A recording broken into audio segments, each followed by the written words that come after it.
एवं शास्त्रेषु धृष्टं यद् विद्यते सा विद्याया विमुक्तये सा शिक्षाया विमुक्तये इति नैव कुत्रापि लिखितं विद्यते। सा विद्याया विमुक्तये लिखितमस्ति इति कृत्वा शिक्षाणां का विद्यते शिक्षायाः तत्र उपनिषत्सु शास्त्रेषु महत्तमं निर्वचनं कृतमस्ति। यच्चास्माकं दृष्टिपथमवतरति का शिक्षा विद्यते शिक्षा अथ च शिक्षा अत्र सकारोत्तरवर्ति दीर्घेकारत्वं शास्त्रेषु प्रदत्तं विद्यते। तत्र खलु तैत्तरीयसंहितायाम् अस्माभिः इत्थमक्षरक्षीक्रियते यत् शिक्षां व्याख्यास्यामः कां व्याख्यास्यामः शिक्षां व्याख्यास्यामः वर्णः स्वरः मात्रा बलं सामसन्तानः इत्युक्तः शिक्षाध्यायः। एवं वेदेषु उद्घोष्टं विद्यते शिक्षा का विद्यते शिक्षायाः स्वरूपं च किमस्ति दीक्षायाः स्वरूपं च किमस्ति अथ च विद्यायाः स्वरूपं किमस्ति इति कृत्वा यदानीं वयं विचारयामस्तदानीमित्येवं रूपेणैव पारयामः। यदि यः खलु सिद्धान्तः लोकनिर्वाहाय भवति यश्च लोककल्याणकरः भवति यश्च लोकोपासकत्वेन प्रथितो विद्यते सा शिक्षात्वेन विद्यते न केवलम् आजीविकास्वरूपेण अपितु लोकनिर्माणस्वरूपेण चरित्रनिर्माणस्वरूपेण मनुष्यनिर्माणस्वरूपेण अस्मादेव कारणात् भगवान् रामः सर्वत्र वाल्मीकीये रामायणे स्वात्मानं देवं नैव स्वीकरोति स्वात्मानं मानुषमेव स्वीकरोति आत्मानं मानुषं मन्ये रामं सत्यपराक्रमम् अहं मानुषोऽस्मि मनुर्भव इति वेदेषु उद्घोष्टं विद्यते। मनुष्यः एव देवान् अपि अधस्तात् आप्लावयितुं समर्थो भवति। कर्णस्य समक्षं देवराज इन्द्रः अपि भिक्षुरूपेण समायातः कर्णेन स्वकीयं कवचकुण्डलादिकं प्रदत्तं देवराज्ञे इन्द्राय। इन्द्रः अपि याचको भूत्वा कर्णस्य समक्षं समागतो विद्यते। इन्द्रोऽपि याचको भूत्वा सम्मुखं यः समागतः श्रीकर्णवर्य विज्ञस्य दान योग परस्य च देवादिन्द्रोऽपि समायातः भिक्षुकत्वेन। कस्मात् समायातः मनुष्य धर्म पालने प्रवृत्तः आसीत् कर्णः। मनुष्यस्य कः धर्मः विद्यते यः कश्चिदपि अभ्यर्थी यः कश्चिदपि याचकः यः कश्चिदपि आगच्छति अस्मत्सम्मुखं हीनः दीनः तस्य साहाय्यं करणीयं भवति। मनुष्यैः सर्वत्र साहाय्यं करणीयं भवति इत्येव सिद्धान्तः इत्येव शिक्षा विद्यते। केवलम् अध्ययनेनैव ज्ञातमस्माभिः आत्मकेन्द्रितं जीवनं भवेत् स्मदीयं केवलं नैव कस्यचिदपि उपकारः भवेत् नैव कस्यापि उपकारत्वेन पूर्णरूपेण जीवने निर्माणं भवेत् तर्हि अस्मत् शिक्षणस्य कश्चोपयोगः विद्यते न कश्चिदुपयोगः। उपयोगस्तु तस्य व्यवहाररूपेण एव भवति। आगमकालेन स्वाध्यायकालेन प्रवचनकालेन व्यवहारकालेन चतुर्भिश्च प्रकारैः विद्योपयुक्ता भवति इति महर्षि पतञ्जलिः सोरस्ताडम् इदम् उदघोषयत्। सोरस्ताडं नाम सौरस्ताडम् उर्सस्ताडम् छाती ठोक कर महर्षि पतंजलि ने कहा था 4 प्रकार से विद्या का उपयोग होता है। चतुर्भिश्च प्रकारे ही विद्योपयुक्ता भवति। आगम कालीन अपने के अंदर डालने के लिए अपने अंदर लेने के लिए मिथिलेश्वर जी कह रहे हैं आप संस्कृत ऐसी बोल रहे हैं जो समझ में आ रही है इसलिए आप संस्कृत में ही बोलिए शायद यही कह रहे हैं। लेकिन मैं केवल ये कह रहा हूँ कि शिक्षा क्या है। वर्ण है मात्रा है ध्वनि है। जिस वर्ण पर कितना जोर हमें देना है केवल ध्वनि के माध्यम से हमारा अफर्मेटिव सेंटेंस इंट्रोगेटिव हो जाएगा इंट्रोगेटिव सेंटेंस नेगेटिव हो जाएगा। इसलिए मैं बता रहा हूँ एवं स्वर के माध्यम से शिक्षा जिसका लोक में उपकार न हो। शिक्षा हमारी क्या थी हमें इस रूप में लोगों ने दरिद्र कैसे बनाया। हम इतने समर्थ थे यहाँ तक कि जब हम 1835 का इंग्लैंड का डॉक्यूमेंट देखते हैं तो उसमें हम हमें दिखलाई पड़ता है कि टीबी मैकाले वहाँ बोल रहा है और उसका जो बॉस था विलियम एडम वो स्वयं भारतवर्ष के विषय में पूछता है भारत में शिक्षा क्या है। बोलता है वो कि भारत में शिक्षा 100% है। इस तरह वो 100% कितने अध्यापक हैं वहाँ पर, कितने विद्यालय हैं वहाँ पर। बोले वहाँ पर इस समय 70,000 तो ऐसे विद्यालय हैं जहाँ जिनसे जुड़े हुए कई विद्यालय हैं। विश्वविद्यालय बोले क्या है, कैसे क्या विद्यालय। बोले स्कूल नहीं, बोले गुरुकुल है। गुरुकुल में क्या पढ़ाते हैं।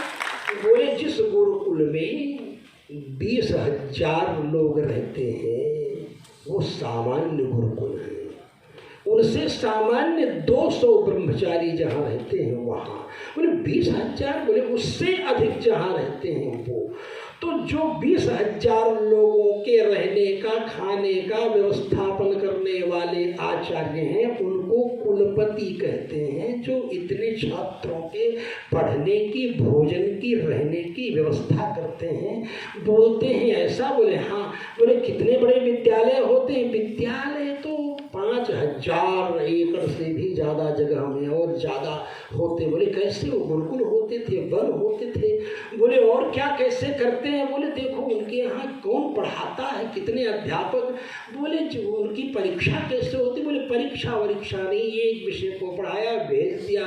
सारे विषय सबको पढ़ाए जाते हैं, सब कुछ। कितने विषय पढ़ाए जाते हैं। बोले 18 विषय पढ़ाए जाते हैं। उसमें शिल्प भी है, इंजीनियरिंग भी है, उसमें अब आयुर्वेद भी है, विज्ञान भी है। सबको सब बताया जाता है एक ही समय में, एक एक करके 15 वर्षों में, 18 वर्षों में उनको सब पढ़ाया जाता है। फिर एक में विशेषज्ञ बनाया जाता है। बोले ऐसा। बोले इसमें भी एक और है। बोले क्या है।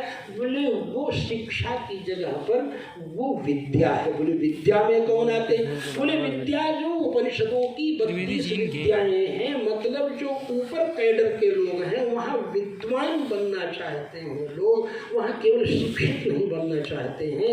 इस तरह से वर्णन किया है भारत का वैभव, भारत का वैशिष्ट्य, भारत की महानता का ऐसा वर्णन किया है टीबी मैकाले ने। कहा तब तो भारतीय लोगों को नहीं कंट्रोल किया जाएगा, उनको नहीं नियंत्रित किया जा सकता। बोले उनको नियंत्रित करने का एक ही मार्ग है। बोले इतने अध्यापक वहाँ पढ़ाते हैं, कैसे होगा। बोले कितने अध्यापक पढ़ाते। बोले जो सीनियर विद्यार्थी हैं वो अपने जूनियर को पढ़ाते हैं, वो जूनियर विद्यार्थी अपने जूनियर को पढ़ाता है। हम लोग भी विद्यालय में पढ़े हैं इस तरह से, आप भी अपने सीनियर से पढ़े होंगे, हम भी अपने सीनियर से पढ़े हैं। यहाँ हर साल सिलेबस चेंज किया जाएगा, हर साल बुक्स चेंज की जाएगी, केवल कमाई करने के लिए कि थोड़ा बदल करके दूसरी किताब छपा दो तो फिर खरीदे लोग। यानी इस तरह के विद्यार्थियों को सीखने की प्रवृत्ति नहीं थी वहाँ पर। आयुर्वेद भी था और शल्य क्रिया तो इतनी थी जो उसका वर्णन किया है टीबी मैकाले, जिसको आप लॉर्ड मैकाले कहते हैं, विलियम एडम के सामने, जो कि डॉक्यूमेंट में है, इसका विश्लेषण है, यूट्यूब पर भी आपको मिल जाएगा। तो उसने कहा है कि महाराज उन लोगों को क्या बताया जाए, वो इतने समृद्ध हैं। बोले राजा का कितना। बोले पैसा राजा का एक भी नहीं खर्च होता है, राज्याश्रित है ही नहीं शिक्षा। शिक्षा यदि राज्याश्रित करनी है तब तो अपनी नीति चलानी पड़ती है, अपनी राजनीति चलानी पड़ती है। शिक्षा राज्याश्रित नहीं होती थी। आचार्य जो है शिक्षक लोगों को, प्रशिक्षुओं को और जिज्ञासुओं को विद्याओं का उपदेश देते थे और उसके माध्यम से उनका निर्माण होता था। इसी रूप में सब कुछ ज्ञान प्राप्त करते थे। धनुर्विद्या के माध्यम से ऐसे बाणों का प्रयोग करते थे जो कि शब्द विधि के रूप में पहुंच जाते थे। यहाँ तक कि शब्द की ध्वनि सुनाई पड़ी और आंख बंद करके पट्टी बांध के आंख में मार देते हैं बाण, तो वहीं जाकर के लक्ष्य का भेदन करता है। ऐसी समृद्धि, ऐसी विद्या। बोले तो इनको क्या योजना बना रखी है तुमने।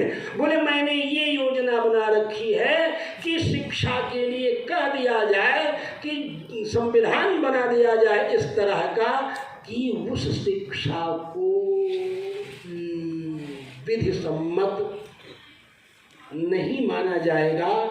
जो शिक्षा संस्कृत में दी जाएगी, गुरुकुलों में दी जाएगी, हमारे स्कूलों में जो शिक्षा दी जाती है, जो अंग्रेजी के द्वारा दी जाती है, उसके माध्यम से हम जो पढ़ने वाले हैं उन्हीं को शिक्षक मानेंगे और उनको अब तक ऐसे ही लोगों को लाभान्वित किया जाए और उन लोगों के मन में ये हीन भावना पैदा की जाए कि इस पढ़ाई से तो कुछ होने वाला नहीं है, अंग्रेजी पढ़ना चाहिए। और उस कॉन्वेंट कल्चर में, और कॉन्वेंट की भी अलग कहानी है, जो अनाथों के द्वारा कॉन्वेंट तैयार होता था।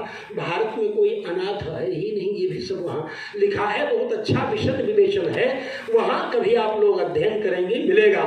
तो मैं केवल इतना आपको बतलाना चाहता हूँ बंधुओं कि हम युवा धर्म संसद का आयोजन कर रहे हैं।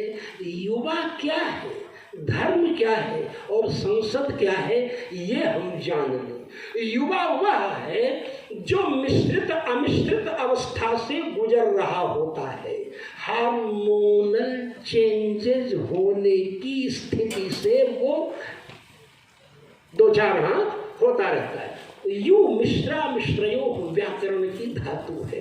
यु मिश्रा मिश्रयो, मिश्र और अमिश्र, तो मिश्र और अमिश्र उसी से युवा बना, उसी से युवक बना, या युवक शब्द जिससे बना। तो इस तरह से यु मिश्रा मिश्रयो के रूप में मतलब संधि। हमारे बिहारी जी कहते हैं, शायद गुरु जी कौन कहता है, छुटी न शिशुता की झलक झलको जोबन अंग, शायद बिहारी जी का ही है। हाँ, गुरु जी बैठे हैं हमको पढ़ाने वाले, इसलिए मैं कंफर्म कर ले रहा हूँ यहाँ। तो मैं केवल इतना बताता हूँ कि ये जो मिश्रण है, शिशुता की झलक छूटी नहीं और यौवन जो है वह उसका पदार्पण हो रहा है, यौवन आ रहा है। तो मिश्रा मिश्र की जो अवस्था है, वो मिश्रा मिश्र की मतलब जो उस समय संगठन की व्यवस्था है, जो उस निर्माण की शरीर के उपचय और अपचय के रूप में शरीर की वृद्धि की स्थिति है, वो युवक है। उसमें हार्मोनल चेंजेज होंगे, उसमें विचारों में क्रांति होगी, व्यवहार में क्रांति होगी, अपने से बड़े लोगों के प्रति सोचने के विषय में भी क्रांति होगी। क्रांति माने क्रमण, क्रमण माने डेवलपमेंट, क्रांति से तात्पर्य है। तो इस प्रकार से शास्त्रों में तो शब्दों में ही इतिहास भरा है। अगर दशरथ कहा तो दसों दिशाओं में जिसका अर्थ जाता हो, ऐसा कोई सम्राट, वो जिसको कोई दसों दिशाओं के 10 दिक्पाल नहीं रोक सकते थे, ऐसा जिसका अर्थ था वो दशरथ है। अगर कहा एक शब्द में ही आ गया इतिहास, हमको ईंट पत्थर के टुकड़ों से अपने इतिहास गढ़ने की आवश्यकता नहीं। हमारे तो शब्दों का ऑपरेशन करो, इतिहास अपने आप प्रकट हो जाएगा। यही तो वैशिष्ट्य है, इससे बढ़कर के और क्या होगा। लेकिन जब आज उपासना वासना की होने लग जाए, निर्माण मरण का होने लग जाए, चाहे वो न्यूक्लियर बम हो चाहे हाइड्रोजन बम हो, निर्माण मरण का होने लग जाए, पूजा पशुता की होने लग जाए और नृत्य निर्लज्जता का होने लग जाए, जब तो क्या होगा, तो क्या होगा। रूप का निर्णय अंधों के बहुमत से अगर लिया जाने लगे तो क्या होगा। रूप का निर्णय अंधों के बहुमत से लिया जाने लगे, जिंदगी जीने की पद्धति हम डीएम बन जाए, हम कमिश्नर बन जाए, हम होम सेक्रेटरी बन जाए, चीफ सेक्रेटरी बन जाए, हम कुछ भी बन जाए, लेकिन sir sir sir sir sir sir sir कहते रह जाएं, वो क्या है। आज के इस स्वतंत्र युग में अगर जीना चाहते हो तो परतंत्र होकर के जियो, और अगर बोलना चाहते हो तो मूक बन करके बोलो, गूंगा बन करके बोलो।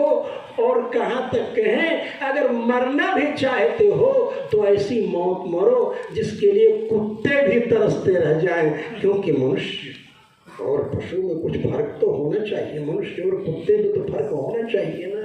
इसलिए ऐसी मौत मरो कि मरने के बाद भी 10 दिन 15 15 दिन 20 दिन जब तक तुम्हारी डेड बॉडी बिल्कुल जवाब देने की स्थिति में न पहुंच जाए तब तक तुमको उस शरीर के रूप में मारते रहे, आईसीयू में भर्ती करके ग्लूकोज चढ़ाते चढ़ाते, और उसके बाद कुछ डच निकलता है तो बाहर आकर के कहता है दिखा करके कि कुछ इम्प्रूवमेंट तो हो रहा है, जबकि वो 5 दिन पहले मर चुका है।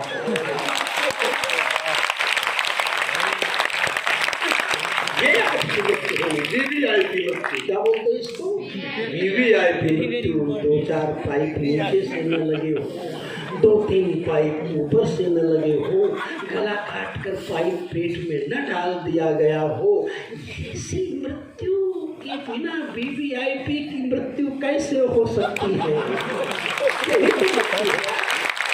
यही तो आपकी शिक्षा है।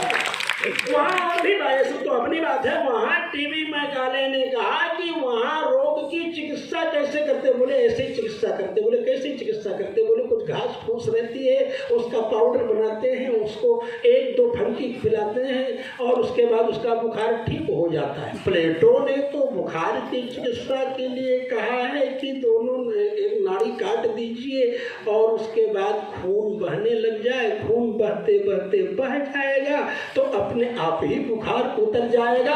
जॉर्ज वाशिंगटन की मौत कैसे हुई मालूम है आप लोगों को? बड़ी मजेदार बात है।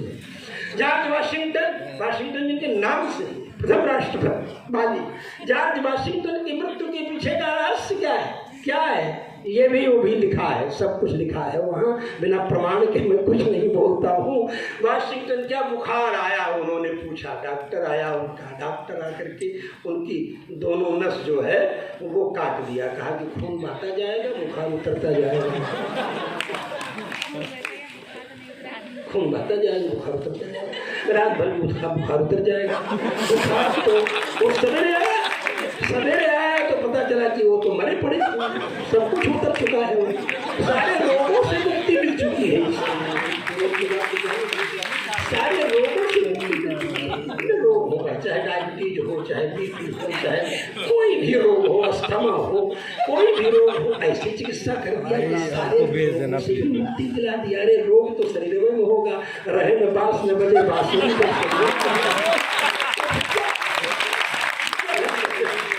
इसलिए समय ज्यादा हो रहा है, लेकिन हम केवल इतना बताते हैं। हम क्यों पूरा कर देना? नहीं, ठीक है फिर भूख लगी है? नहीं, मैं केवल इतना बता रहा हूँ कि हमारी भारतीय संस्कृति में, भारतीय व्यवस्था में जितनी समानता थी, जितने लोग जुड़े रहते थे, जिस तरह से रहते थे, हमारे इस कल्चर में क्या है, ये एलोपैथ में क्या है, आयुर्वेद की बात, बहुत सी बातें हैं वहाँ। मैं तो केवल इतना बतलाना चाहता हूँ बच्चों आपको कि आप सब हमारे उत्तराधिकारी हैं। तो आदमी उत्तराधिकारी खोजता है ना बुढ़ापे में, तो हम लोग अपने बुढ़ापे में उत्तराधिकारी खोज रहे हैं, कोई उत्तराधिकारी मिले, कोई उत्तराधिकारी मिले। इसलिए उत्तराधिकारी कौन हो जो केवल उत्तरा के ही चक्कर में पड़ा रहेगा, वो कैसे उत्तराधिकारी हो? उसे तो सब तरफ देखना होगा, उत्तर की तरफ भी देखना होगा, दक्षिण की तरफ भी देखना होगा, पूर्व की तरफ भी देखना होगा और पश्चिम की तरफ भी देखना होगा। उसे सोचना होगा कि हम कौन थे, क्या हो गए हैं और क्या होंगे अभी।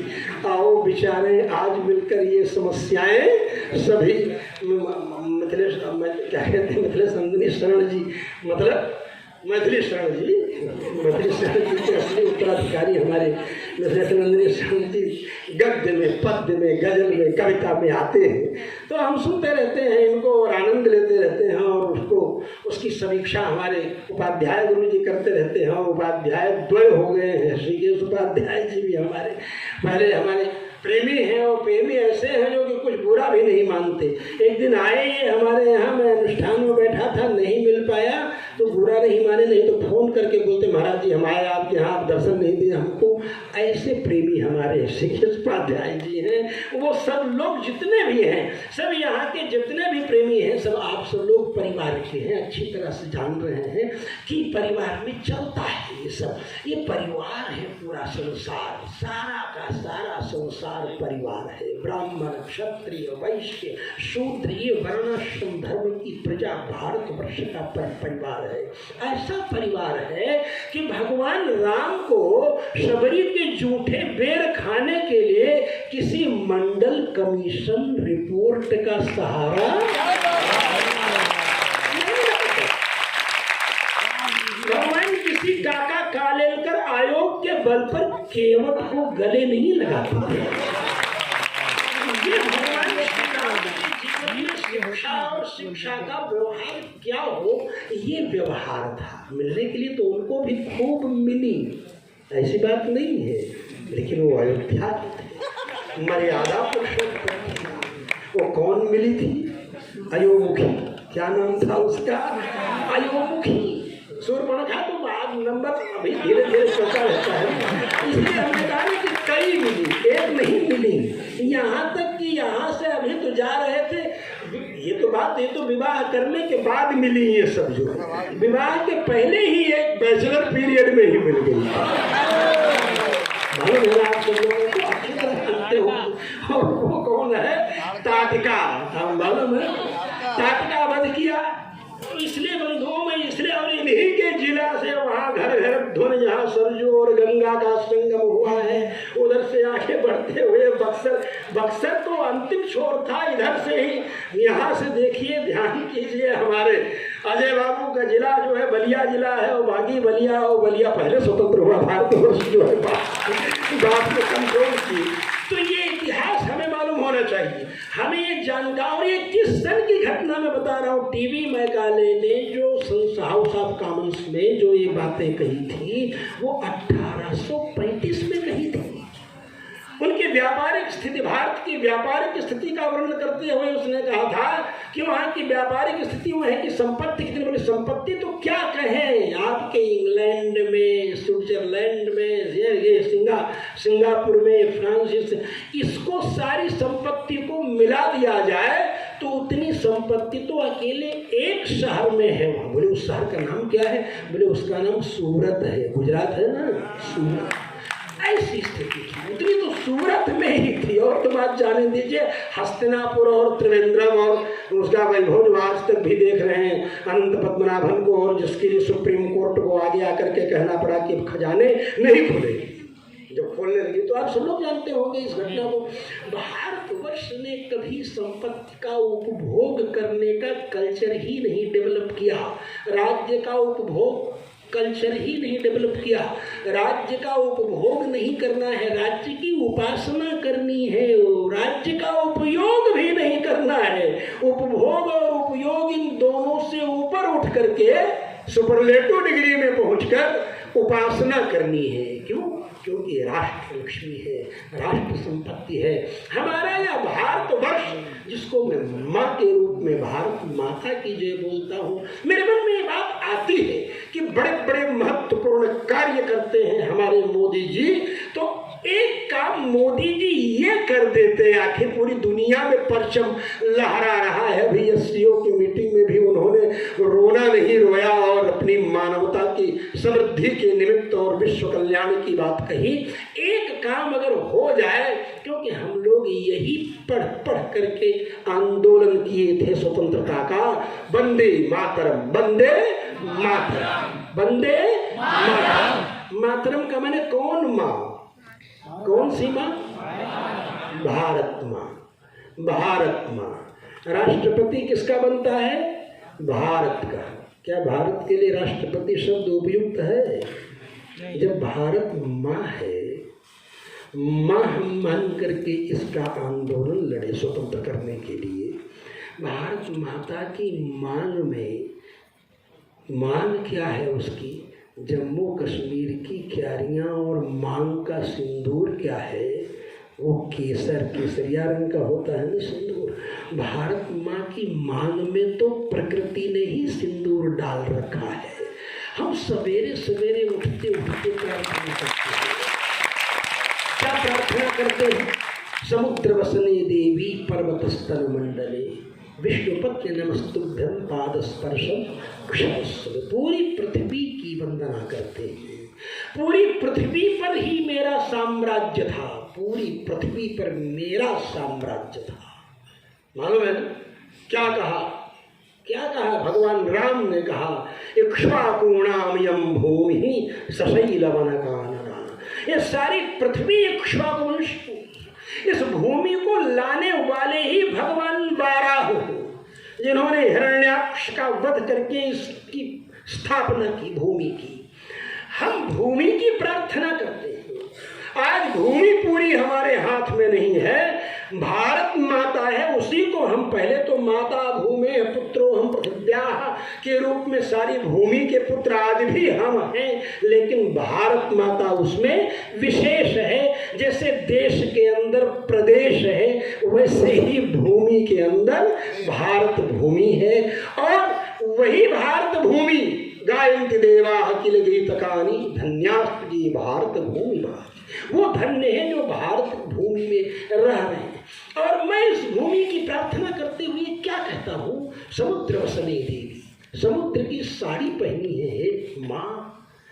अगर हमारी समुद्री सीमा पर कोई षड्यंत्र करता है, कोई आक्रमण करता है, समुद्र को दूषित करता है, तो हमें सोचना चाहिए ये मेरी माँ माने द्रौपदी रूपी माँ की साड़ी के ऊपर प्रहार करने वाला, साड़ी हरण करने वाला दुशासन है, इसका सर कलम कर देना चाहिए। सर तन से जुदा तो इन लोगों को करना चाहिए जो हमारी भारत माता की साड़ी के ऊपर गृध्य दृष्टि लगाए हैं।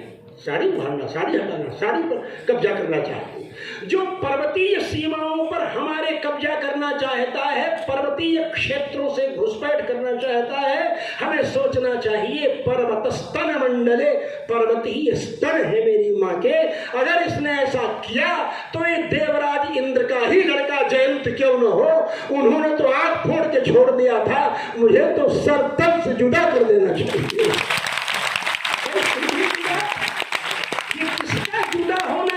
सर तन से, यही आप लोग जान लीजिए तो समस्याएं ही दूर हो जाएंगी। ये समझना होगा, ये चिंतन करना होगा। भगवान राम ने सोचा था कि भारतवर्ष में विदेशी घुसपैठ है, विदेशियों की सह से, रावण की सह से, रावण से दोस्ती होने के बाद बाली ने मना नहीं किया खर दूषण जैसे आतंकवादियों को भारत में एंट्री करने से, और शूर्पणखा जैसी, अयोमुखी जैसी, इनको इसलिए भगवान श्री राम ने सोचा कि रावण का वध तो बाद में करेंगे, रावण की दलाली करने वाले सफेद पोष का बाना बनाए किष्किंधा का राजा बन के बैठा बाली, बाली का वध पहले करना चाहिए।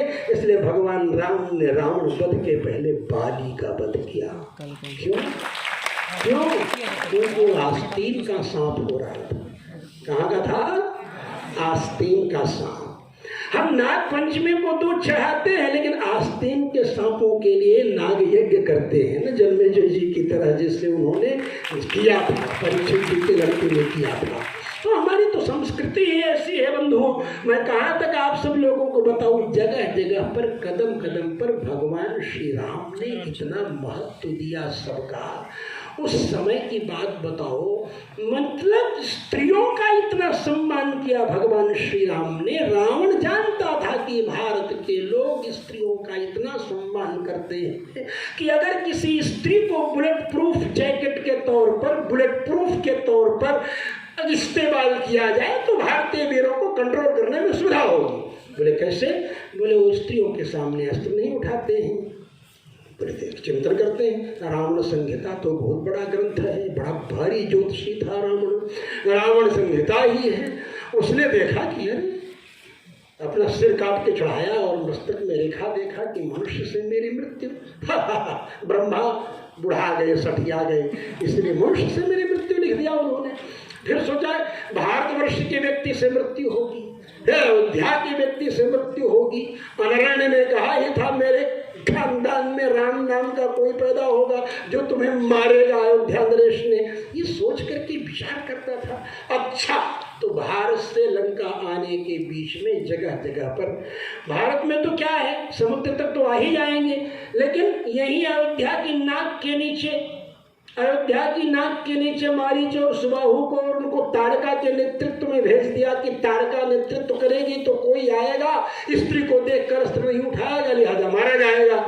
समुद्र पार करते समय देखो तो सिंहिका नाम की राक्षसी को बैठा दिया, कोई स्त्री आएगी। यहाँ खरदूषण के साथ 14,000 राक्षस जो ठाणा जंक्शन से लेकर के नासिक पंचवटी तपोवन तक जनस्थान जिसको कहा गया है उपनिवेश जो था रावण का, वहां बैठा रखा था। वो तारका के नेतृत्व उसके क्या सुर्पणखा के नेतृत्व में कोई वीर आएगा, सुर्पणखा सामने आ जाएगी और समुद्र में सिंहिका को लंका के मेन गेट तक आ जाए तो लंकिनी को सामने खड़ा कर रखा था। मेन पहरेदार मेन तो लंकिनी थी। स्त्रियों का इतना, यहाँ तक कि सीता जी की भी निगरानी में स्त्रियों को ही रख रखा था। सोचा इतना बड़ा बुलेट प्रूफ मैंने तैयार कर रखा है, अब भारत के लोग क्या करेंगे। लेकिन भगवान श्री राम ने कहा ठीक रावण तू रहा तो कहीं राडार से भी देख लेना, मैं अपने जीवन के सारे मोड़ पर, हर चैम्बर पर, हर गियर बदलते समय स्त्रियों को ही माध्यम बनाऊंगा।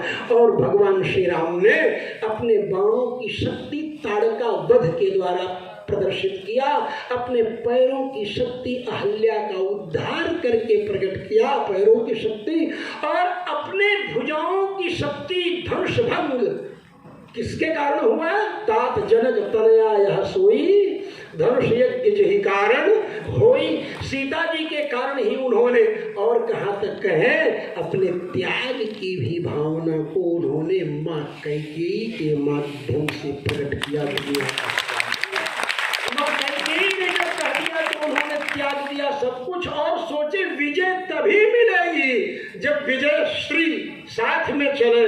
भू का उद्धार करना है, पृथ्वी का उद्धार करना है, तो पृथ्वी से जो प्रकट हुई है उत्थिता मेदिनीं भित्वा क्षेत्रे हल मुखक्षते, मतलब जो धरती से हल जोतते समय प्राप्त हुई राजा जनक को, ऐसी भूदेवी की पुत्री पृथ्वी सुता भूसुता सीता को साथ लेकर के जाना चाहिए। बातें बहुत है, डॉट फुल स्टॉप। केवल इतना ही मैं कहूँगा आपको, जितनी बात कहूँगा उतनी बढ़ती जाएगी। कहते हैं जो केले के पात में पात, पात में पात, त्यों साधु की बात में बात, बात में बात।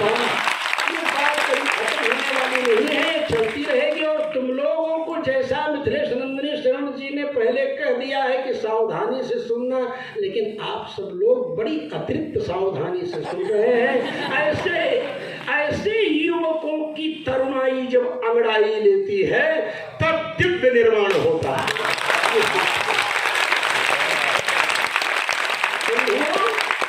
जब पांडवों की तरुणाई ने अंगड़ाई ली थी तो धृतराष्ट्र का दुर्योधन पक्षपाती शासन समाप्त हो गया था। जब राम लक्ष्मण जानकी की तरुणाई ने अंगड़ाई ली थी तो रावण का शासन समाप्त हो गया था। तो बंधुओं में केवल इतना ही कहूँगा, फिर मिलेंगे कभी। अभी तो बहुत सी बातें हैं, ये तो अभी थोड़ी सी मुलाकात है, और कहते हैं पहली बार मिलने पर थोड़ा संक्षेप में मिलना चाहिए। अल्पारंभः क्षेमकरः, अल्पारंभ जो है कल्याणकारक होता है। इन्हीं शब्दों के साथ आप सब लोगों को मैं हार्दिक धन्यवाद देता हूँ कि इतनी देर तक हमको बड़े प्रेम से झेलते रहे। बहुत धन्यवाद आप सब लोगों को।